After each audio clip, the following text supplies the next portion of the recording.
Hello everyone. Thank you for checking out ATs in Public Safety, our series on seeking employment. My name is Nancy Burke, and I'm an athletic trainer that started off in the secondary school setting as a teacher athletic trainer for 28 years, and then spent 12 years in a local county police department, which was the largest local county police department in Virginia. And since that time, I've received a lot of inquiries as to how could I get a job in public safety. So this series is to help those who are interested in finding out more about the public safety employment setting and then perhaps take a stab at trying for a position. So caveat with this series, one is not guaranteed to a position by watching this series, but this series will help one to be better prepared to make a pitch that an athletic trainer is a good hire for that particular public safety agency. The three-part series starts with the introduction, and that is this one, and to give a little background into public safety and what the athletic trainer does to fit in that setting. The second part is formulating a plan, probably the most important, which is developing points for your business action strategic plan. That will help guide you on your way. The third part is activating the plan, pulling it all together to be able to make the pitch. And as Plato said, this is the most important part of the work, is getting the beginning. So starting off with what is public safety.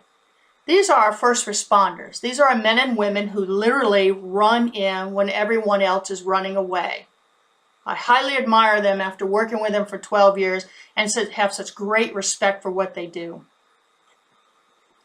The settings are local, such as a township or city, county, state, and federal. Athletic trainers now are employed in outreach, such as with a physician's office or a therapy clinic, and then the outreach to the fire department or the law enforcement agency, which could be a sheriff's office, a police department, could be in corrections. One might be an independent contractor where one athletic trainer actually has their own business, and then they reach out to the fire department, police department, sheriff's office to provide services, which could be numerous things that the athletic trainer skill set applies to. Then there are the training academies for firefighting and the training academies for law enforcement. Then, of course, there are the specific departments. The public safety athletic trainer daily job duties are very similar to those in a clinical setting for high school, collegiate, university athletic trainer, or one working in amateur sports. All of the same jobs and duties. They are really no different. The sprain, strains, fractures, dislocation, the care plan is the same, just the setting and the incident may be different than what you're usually used to, such as an athlete may be sprinting a 200 meters and on the turn they pull up with a pulled hamstring, whereas an officer may have been sitting in a van for hours and hours and then opens the door and takes off on a sprint to capture a bad guy dealing drugs. Same injury, different situation. But we are really good at taking care of injuries. This chart shows the relationship of the athletic trainer with different entities in a fire department or a police department or a sheriff's office. Depending upon the size of the agency, you may or may not interact with all of these people. But the larger the agency, the more lines there are to the wheel, obviously. And then the smaller the agency, the smaller the lines of communication would be or are necessary. So starting off at the top, you have the department commanders or the academy director. And these are individuals who are responsible for the claims, the injury claims, the money, how much is spent on overtime, how long an employee is going to be out, whether they should be put on medical leave, for how long, and they handle the nuts and bolts of injury. And they also collaborate really well with the athletic trainer to find out what is the cause of some of these things and how can we prevent the causes.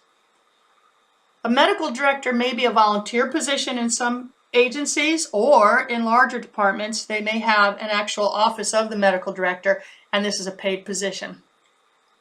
Safety officers are very common with fire departments and some police departments.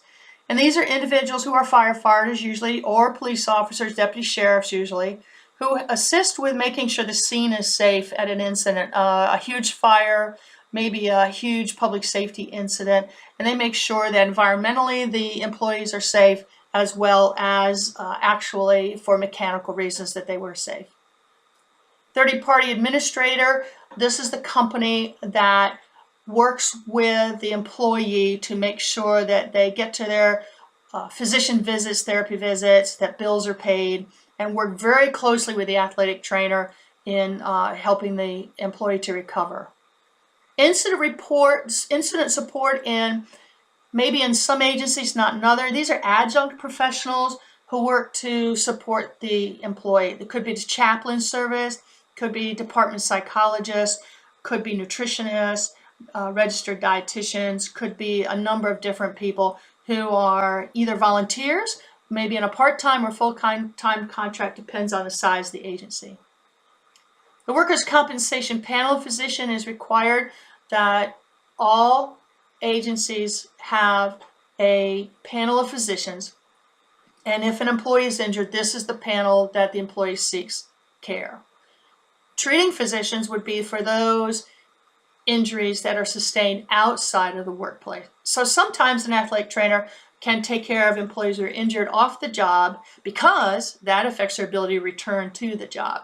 And in that case, the athletic trainer should have the employee complete a HIPAA form, which they take to the treating physician, and that allows the athletic trainer to communicate back and forth with that treating physician. Some areas may have an occupational health services area, which is staffed by occupational health physicians as well as PAs and nurses, and they do a lot with treating environmental injuries as well as exposures. May provide annual physicals to the employees. It's a variety of different care that is set up between the agency and the occupational health program. Obviously, the injured employee, the athletic trainer has great contact with. Supervisors of the employee, the athletic trainer has contact with them, and primarily that is to make sure that the supervisor is aware of how the employee is progressing, what their timeline for return may be. Injury information is somewhat close to the supervisor. If the injury occurs off duty, then the supervisor cannot have any information about that injury other than what the employee agrees to let the supervisor know. And then we have our human resources and our risk management, and these are the group which is usually the county or city human resources or risk management, and the athletic trainer works with them to manage the workers' compensation panel physician list, help mitigate traumatic events in terms of what happened, what caused it, and how can human resources make some changes in that. And they are also responsible for managing the athletic trainer's work contract and salary. So it's always good to get to know human resources. Common injuries and illness in public safety. Overwhelmingly sprains, strains. By far, when you look at the data for law enforcement injuries as well as firefighter injuries, overwhelmingly the number of sprains and strains are huge, and that's what takes the employees off the job. That's our bread and butter. That's our meat and potatoes. That is what we do. You will find a number of overuse and repetitive motion injuries, obviously wound care. The athletic trainer does a lot of general medical assessments and referrals, and then of course good old concussion. So this is our toolbox, this is what we do, and all of this is similar to any athletic training setting. Lots of resources available to get injury data if you need that, if you're going to make a pitch for a position. A lot of injury resources are available to show that the common injuries are perfectly set for us to help be able to treat. And I would get out there on Google and use keywords such as police injury data or firefighter injury data, and you'll find a lot will come up. So athletic trainers entering into the public safety setting. This is a tough setting to get into because it's not an established setting. The athletic trainers who are working in the settings have made their job happen. Each one of them had a vision, and each one of them worked extraordinarily hard to create their own position, and it took months and months, and in some cases a couple years. Their success is based upon their experience. These are experienced athletic trainers who have been independent workers for a few years. They have done their own budget. They have done their own collaborating. They may have set up their own clinic. They have got great connections with physicians in the area, as well as perhaps with firefighters or police officers. Some of them may have a relationship with a firefighter, police officer, a family member, husband, wife, significant other. Some may have family members that were in law enforcement and firefighting years ago. Some may just talk to police and firefighters in the area and have gotten an interest in finding out what kind of common injuries that athletes and public safety has. Some athletic trainers have been approached by firefighters, and law enforcement has approached athletic trainers to find out, hey, I've done this to myself, how can you help me out?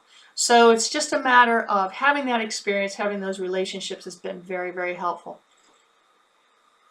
Working towards a position requires a great deal of self-discipline, self-determination, requires the athletic trainer to get out of one's comfort zone, to do some planning and researching, developing your plan, which is not something we're really used to doing.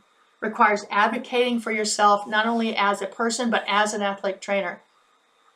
As the chief said when I entered into his office to convince him that the department needed an athletic trainer, he said, you had me when you walked in the door, but how can you save us money? And that's what I had to document for him. The last part is you have to advocate for employees' health and wellness. And again, as athletic trainers, we are experienced in doing this. So athletic trainers' concerns working on finding employment. As I said earlier, you have to go out and look for it yourself, find your spot, start researching. Skills to add to entry-level skills. We get a great background in athletic training skills. But if you have not gotten experience with any soft tissue mobilization, I would recommend you do that. Perhaps a weekend ergonomic class, because the places where these people sit, like in a cruiser, which is their desk, these are horrendous, and that ergonomic settings would be helpful for you. And then perhaps some muscle energy would be good. Experience, as I said before, you need experience. Unfortunately, sorry, this is not an entry-level athletic training position, and no, your internships don't count when you're applying. You need to have good, solid, independent working as an athletic trainer, utilizing a lot of your skills and getting your confidence level really high. Any summer or semester internships available? Contact your local universities and see what they have, or contact your local police department or fire department if they have an athletic trainer working with them. See if you can work with that athletic trainer to form a relationship with the university. Or if it's a summer program, see if you can, summertime, see if you can work out a couple of months where you can go and visit, shadow that athletic trainer. I think your eyes will be opened, and it'll be a great opportunity for you to get some background. Concerns of the employers regarding injury illness. The employer wants to keep the employee fit and on the job. It's money. The more officers that are off the job, the more that compromises public safety. The more officers off the job and the longer the length of time they're off the job, it requires time and a half out of that budget. And that's a lost work product. So it's to the employer's benefit to get that employee back to work. What's your next step? Check your state practice act, see what it is, see how it determines your scope of practice. If it takes you out of clinical practice, you can certainly offer health and wellness, strength and fitness, injury recover. Find your target group. Are they police or law enforcement, fire, sheriff, corrections, and research what their job is, how they work. Next step, formulating a plan. I look forward to talking to you again and helping you to research actually formulating your plan. And I'm more than happy to get in touch with me. Please feel free to call or email me at any time, and I appreciate your interest.